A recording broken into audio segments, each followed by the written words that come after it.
Hello guys, good morning. Ito guys yung aking stress reliever guys. Bagong tanim ko guys, mga kamote. Pero naka-harvest na ako dito ng ilang beses. Meron na naman guys. So, ayan. Mga kamote. Dapat pala puro kamote na lang. Ayan guys. So, hindi ko na nailipat yung mga kangkong petsay guys. Kaya ayan na lang. Nayan ko na lang mamulaklak. Tingnan nyo guys itong tinanim kong moringa. Ano ba sa Tagalog? Tumalunggay.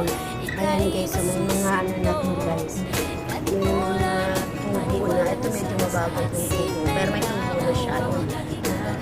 Tapos ito, marami na yung tubo guys. Ayan, marami siyang tubo guys. Ito, wala pa, medyo na late. Wala pa ba ito? Meron na din ata. Wala pa, ito guys. So, bongga guys. Hanggang dito yung ano niya. Hanggang dito sa baba.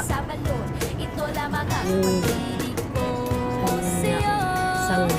Tapos ito guys. So, meron na akong panglagay sa munggo. Mas maganda to guys kasi hindi maalikabok. Ayan, pwede na rin to guys kasi organic naman. Siyempre, nagtanim ako guys ng tanlad. Bumili ako ng isang araw sa Kubat. Ayan guys. So, hindi ko masyadong nadidiligan kasi walang tubig, medyo malayo guys. Papagod ako mag-igib.